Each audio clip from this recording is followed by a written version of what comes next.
everyone, it is Rilia and welcome back to my channel. It's been so long that I've said that and it feels good. It feels good to be back. I have been doing a lot of work with RPs recently and a lot of people have been asking how I make my thumbnails, so I'm going to do that today. I just want to say please ignore my desktop. I have been trying to organize it for so long and this is the best I could do for now.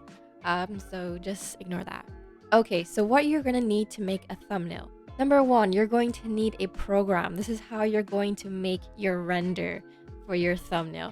You can decide whatever program you want to use. There's Blender, there's Cinema 4D. Those are the two that I know, and the one that I use personally is Cinema 4D.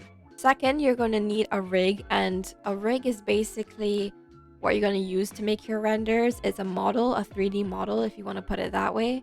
There's so many rigs online that you can go and find. So you could just basically go and find one that you like and one that you prefer to use. You're going to need another program to basically put your entire thumbnail together. I use Photoshop. Again, you can use so many different programs, online programs. The list is endless. You can use anything basically. So let's go ahead and get started. So once you open up Cinema 4D, this is what it's going to look like. You know, depending on your version of Cinema 4D, it might look a little different. So this is the Lightroom that I use for my renders, and I'm going to explain to you why in a second, why a Lightroom makes such a difference to your renders. But just ignore the Lightroom for now, and we're going to focus on the model. So this is the file of the model that I use for my renders. So the easiest way to get this model into Cinema 4D is just you drag it and you drop it right here. And once you do that, this content browser is going to open up. So we have a body model, we have a head, which is a male head, we have a female head, then we have a male body, and then a female body. So today I'm going to be making a T&F Studios thumbnail. It's a fake thumbnail. This is just for this video. So depending if you want to use the male or the female model, I'm going to use both today. We're going to start with the female. You're just going to double click it and I did it twice. We're just going to get rid of that. And it will appear in Cinema 4D. So the first thing that you want to do when you import your model, you need to make sure that you unlock all the layers. This is super important because if you don't unlock all the layers, then you have basically restrictions. So if you don't unlock all your layers, you are restricted to certain things. So that's the first thing that you want to do, the first thing. And to do this, you want to go down to your side panel. So you have attributes here, and then you have layers. You want to click on layers and you want to open that up. And then whatever here is locked, you want to unlock it. So this is locked and this is locked. So we're just going to click it and unlock it. So once you have your layers unlocked, you're going to head back to your attributes. And this is where the magic happens. So the first thing that we want to do is apply the skin to our model. And to do this, you want to head down to this area right here. This area is very important, so keep an eye on this area. So like I said, we're looking in this area and we're going to scroll down a little bit and we're going to see skin. This is where you're going to apply your skin. So you're going to hit the three dots and it's going to take you to your file or your folder or whatever. And this is where you're going to find your skin. For this female model, I'm going to be using Layla from In Your Arms Season 2 from T&F Studios. And yes, I have a whole entire folder dedicated to T&F. So I'm basically just going to locate the skin that I want and we're going to just press open and it's going to be imported and put onto your model. So we're going to use Layla Blushing. Why not? So when you press open to import the skin, this message is going to pop up. Depending what you want to do, you can say yes or no. Basically, what this is going to do is Cinema 4D is going to create another folder with a copy of this skin. You don't have to press yes or you don't have to press no. It depends on what you want to do. I usually press no. So once you press that, there we go. The skin has applied to our model. So from here, we want to do two things. We want to apply the hat layer or the second layer. And to do this, we're going to go back to our area right here and we're going to just look until we see hat or second layer and we're just going to tick it. And once we do that, look, the hat layer has now been put on. Okay, so now we want to touch up the eyes. So what I do personally, I just click on the hat layer of the model, which is right here, and I go to my move tool and I just move it out the way so I can see what I'm doing. You're gonna head down to this area again and you're gonna look for pupils. Yes, this is in Spanish, but it's fine. I can read Spanish. If you can't read Spanish, just do what I'm doing. So these two options right here, these are for the eye color. And to change the eye color, you just want to click here and a color picker will open up. And then you can just decide what color you want the eyes to be. I actually like the color of the first eye right here, so I'm just going to pick up that color just like that and pressing OK. And then we're going to do the same for the other eye, which is right down here. We're going to click it. I'm just going to go ahead and grab this color and we're going to press OK. And look, the eye color has now changed. So now what we're going to do is we're going to change the pupils. So for this model, we have 3 versions of pupils that we can use. So we're going to look to change the pupils. If you look for pupillas, it is right here. And you can use the up arrow or the down arrow, or you can just type in the number that you want to change the pupils. So this is what number 1 looks like. As you can see right there, it's changed. This is what number 2 looks like. And this is what number 3 looks like. For all of my thumbnails, I use number 2 because it just looks a lot better. So the last thing that we're going to do for the eyes is add a brightness or a gloss or a shine, a glare, whatever it's called. And you're going to look for that again in this area and you're just going to look for brillo. It's right here and you're just going to go ahead and tick it. As you can see, we have a little gloss, a little shine right here, and it just really adds to the eyes. Before I put on the hat layer, we're going to do facial expressions. So as you can see here, we have a big panel right here, and this is just basically for the mouth. So if you click on this square right here, this just controls how wide the mouth is. So as you can see, if I go this way, the mouth becomes wider, and if I go this way, it becomes smaller. I usually go for the smallest one because having smaller mouths I find to be more aesthetically pleasing. This square right here, if you click on it, again, as you can see, it says vertical. So this just brings the mouth up or brings it down. And this square right here is for expression. So this will be smiling or frowning. To open up the mouth, you can click on this square down here and you can just drag it up. And this will open it or close it. So we're going to have Layla smiling because she's blushing. So we're just going to open up the mouth, let's say about here. And then we're just going to make her smile right here. So now we're going to focus on the eyebrows. So you can actually change the color of the eyebrows if you want to. And again, like I said, this panel right here is very important. So the eyebrows are actually right here, right underneath the eye color. So if you look for cejas, it's right here. Okay, there we go. We've gone for our very, I don't know if you can tell, but it's a very dark red that we've got going on here. So now you can actually adjust the eyebrows using these points right here. So if you click, let's do her right eyebrow. If you click right here, you can see the eyebrow has been selected. So you can either use your move tool to move the eyebrow wherever you want, or you can use your rotating tool to rotate the eyebrow, however, or you can use your size tool to make it smaller or make it bigger. So this is what we've got going on. Now we're going to focus on her hair or her hat layer. So basically what we're going to do is we're going to extrude the hair. So to do that, we're just going to click on the hair layer just like this, and we're going to change our tool to our move tool. So once you've done that, we're going to go ahead and look on our side panel, which is right here. So we're going to select our polygon mode or our polygon option, which is this square right here. Basically what this does, it allows you to individually select each square. So now what you're going to do, you're going to hold down shift and then you're going to click on her hat layer or her hair layer, just like this. So as you can see, when I clicked on it, it's been highlighted. Holding down shift will allow you to click multiple times without it disappearing basically. And we're just going to highlight certain parts of the hat layer. Now you can go crazy with this. There's no particular way that you should do it. Just highlight wherever you want to. So I'm going to highlight some of her, as I said before, we're holding down shift the entire time. I'm going to highlight some of her flowers. Well, her flowers, she only has one flower. And maybe we're going to highlight some of this over here.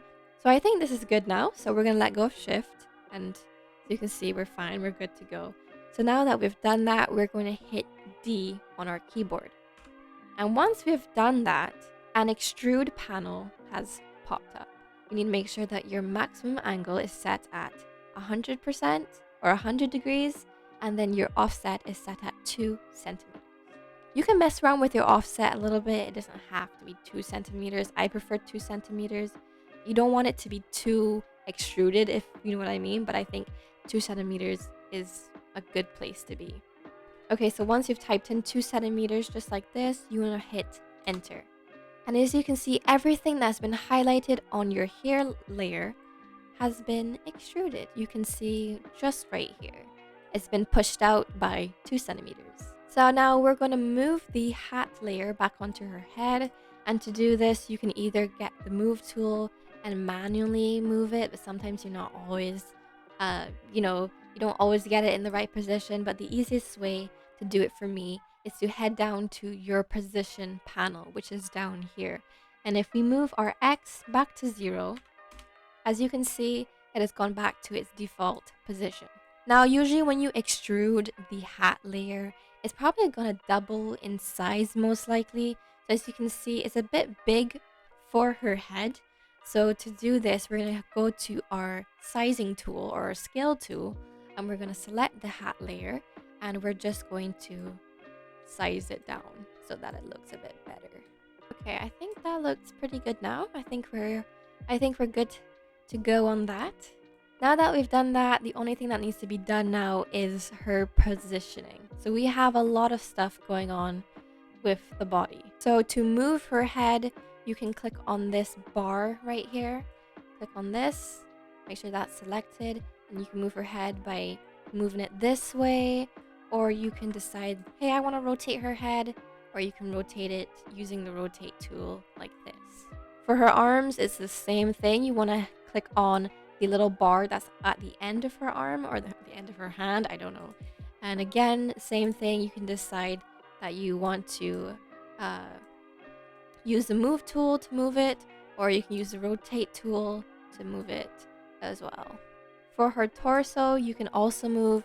All these bars here are for movement, so you can decide that you're going to, let's rotate her torso this way maybe, or her upper chest like this. It really depends what you're going for.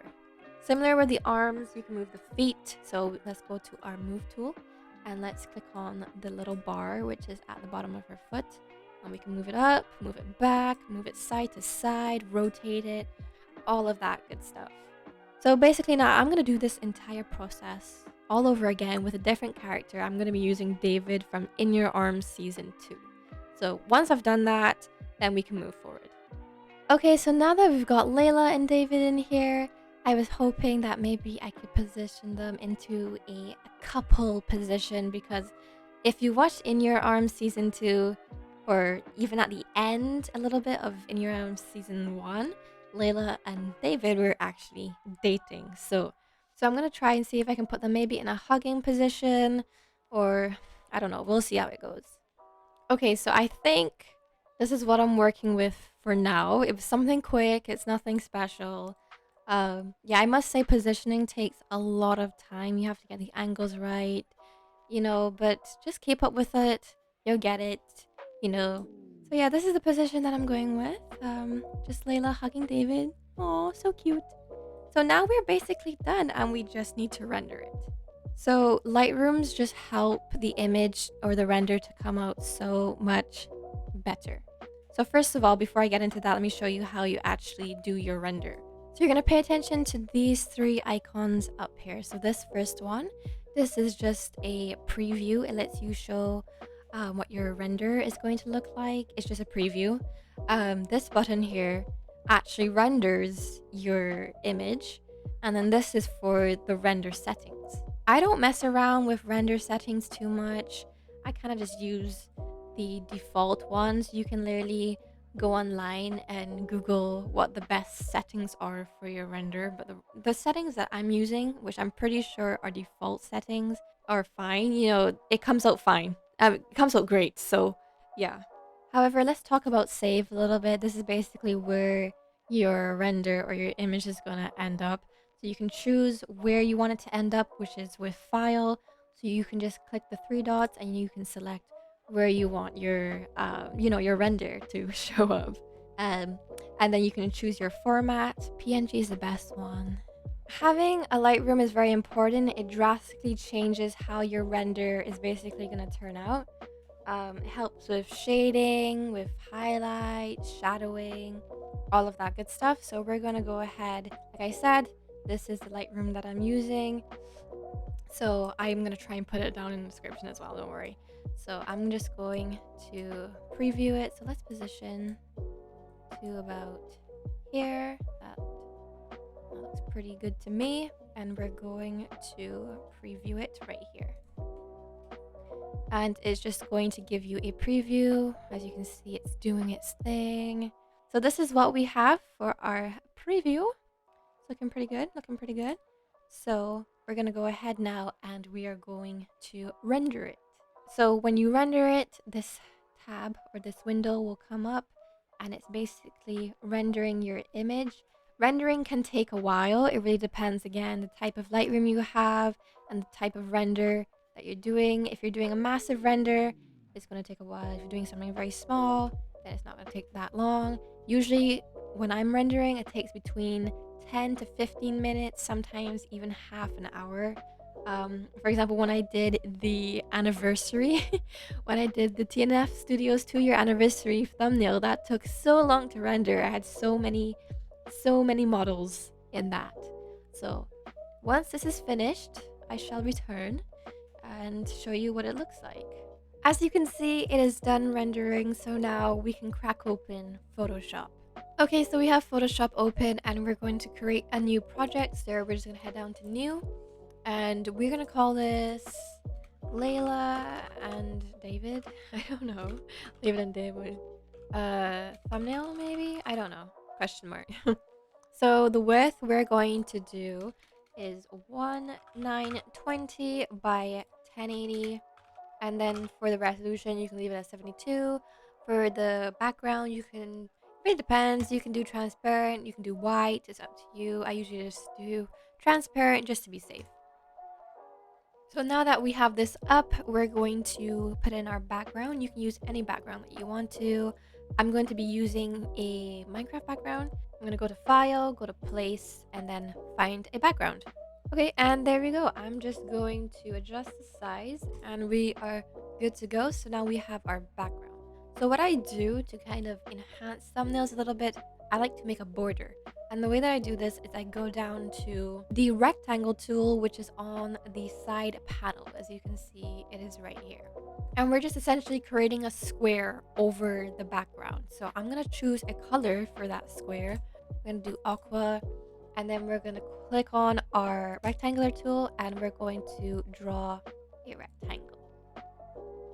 Just make sure that when you draw it, that is even on all sides. It's really hard to tell sometimes, so you just have to have a good eye and make sure that it's even on all the sides. And then once you think you've got it even, then you can just let go, and there it is. So now we're going to adjust the opacity of this rectangle because we can't leave it like this, it's going to look bad. So we're going to double click our rectangle layer, and this window is going to pop up, and we're going to go down to opacity, which is right here. And I usually do a 25% opacity. I think that should be okay, or maybe 20. Let's go for 20 on this one. As you can see, it creates a really nice border for our thumbnail, and then we're just gonna hit OK. Okay, so now we want to go ahead and put in our render. So we're gonna head to File, we're gonna go Place, and we're going to locate our render. There it is. Here we have our render. Again, I'm going to adjust the size of the render just slightly. I think that's good.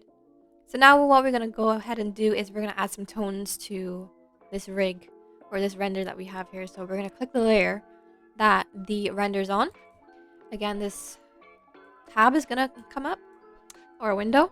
And we're going to go down here to Color Overlay, and we're going to check that. And as you can see, a color has been applied to the render. So we're going to go ahead and go into that, and we're going to pick a color. So what I mean by tones is that when you render your image, or when you have a render, sometimes it may be a little dark or a little light depending on where you put the rig in Cinema 4D. So we're going to add a little color to that. So I usually pick a light pink color, and we're gonna press OK, and we're gonna set the opacity to maybe about 15%. I think 15% is a good stance, or maybe even 10% there. So if you don't know what we've done, here's the before. As you can see, it's a bit darker, and here is the after. So it doesn't have to be a light pink. It can be whatever color you want it to be. So since Layla and David are in love, we're gonna add a little clip art. I love clip art. Clip art goes a long way. It really brings the thumbnail together. So I'm gonna go ahead and find the clip art in my folder or in my files. It should be around here somewhere. Clip art, here we go. And we're gonna add some hearts, just like that. We're gonna resize it. Okay, so now that we have that, we can go ahead and put in another very important element, which is the logo. And lastly, to complete this thumbnail, I usually go ahead and I put in the episode number. So that is it. That is how I make thumbnails. That is basically it. And now we're just gonna export it. So you can head to File. You can go in to Save As. So again, we can call this whatever. Layla and David. Please change the format. I always forget every single time to change the format, but change it from whatever this is to PNG, which is down here. And then you're gonna hit save.